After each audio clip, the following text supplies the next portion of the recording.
You know that feeling, right? Juggling a dozen different apps for your banking, your investments, your loans.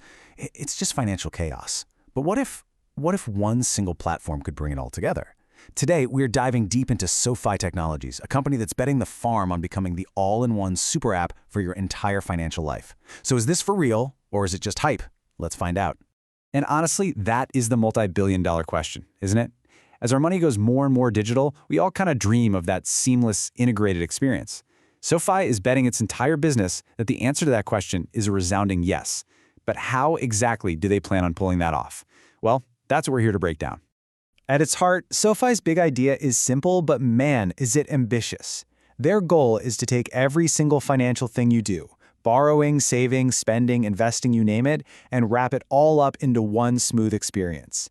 That is an incredibly bold promise to make, especially in a market this crowded. Okay, so here's our game plan. First, we'll cover what SoFi even is.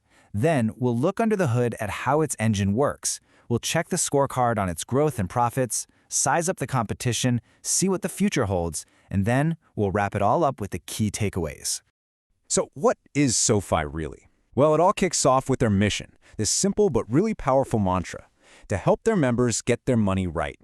See, this isn't just about selling a product, it's a whole philosophy. It's about simplifying your financial world so you can get to where you want to be. And this right here, this visualizes their one-stop shop idea perfectly. See how the member is right in the middle? That's key.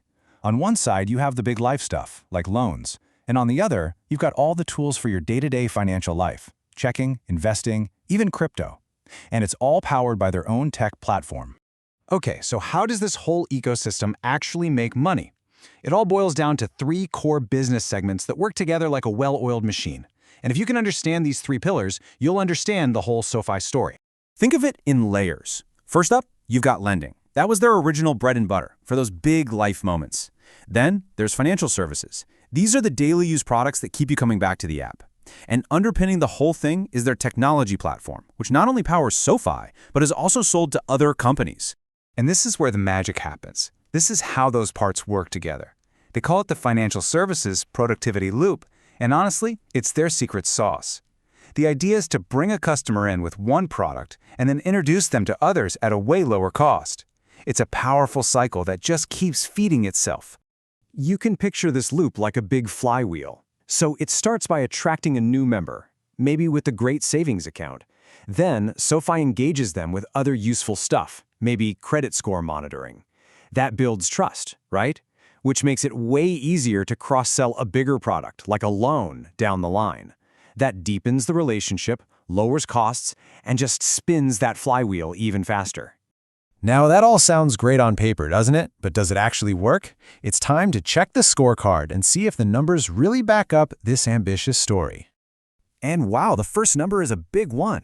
By the end of 2025, SoFi had scaled up to 13.7 million members.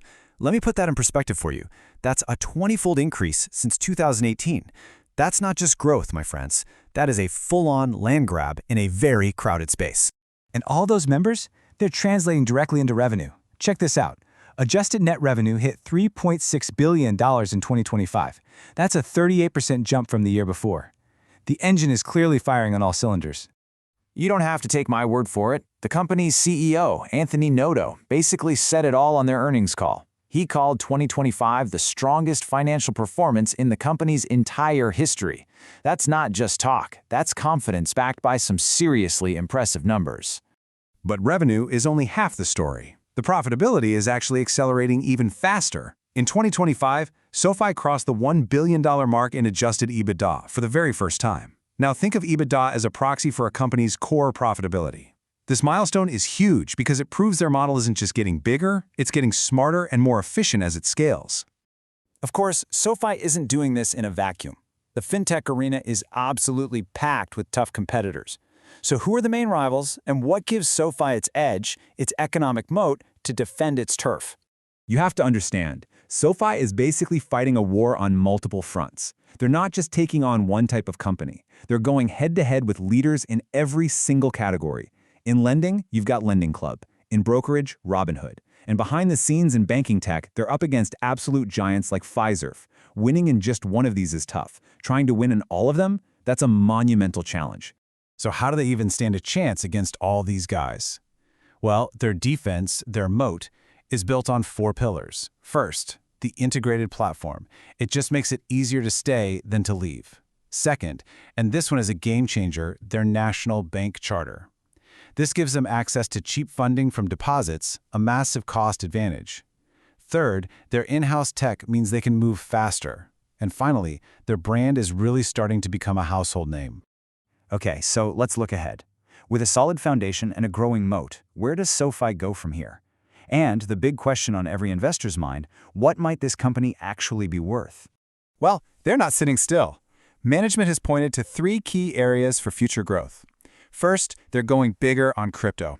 Second, they're weaving AI into everything to make the experience smarter and more personal. And third, they're looking to copy their consumer success in a whole new area, business banking, which is set to launch in 2026. So how do analysts take all this information and spit out a specific stock price target? It's usually a 4-step process. They start with the current data, then they try to forecast future earnings per share, or EPS. The key step is applying a PE multiple. That's just a ratio that tells you how much investors are willing to pay for each dollar of earnings. Multiply that PE ratio by the future EPS, and bam, you get a price target. Using that kind of model, analysts come up with different scenarios. So for a base case, they might forecast about 59 cents in earnings for 2026. Slap a PE multiple of 30 on that, which is pretty common for a fast-growing fintech, and you land around $17.76. But it's so important to see the range. A pessimistic bear case or a super optimistic bull case could land the price in very different spots.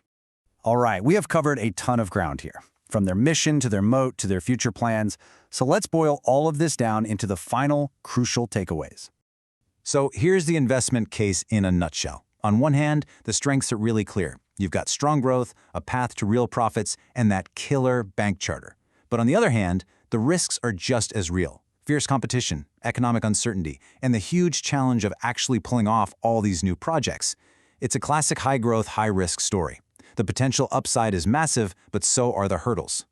So, is SoFi the future of finance? Or is it a bold but really risky bet? Look, the company has built a powerful engine and a clear roadmap. Ultimately, though, and this is important, remember that this overview is for informational purposes only. It is not investment advice.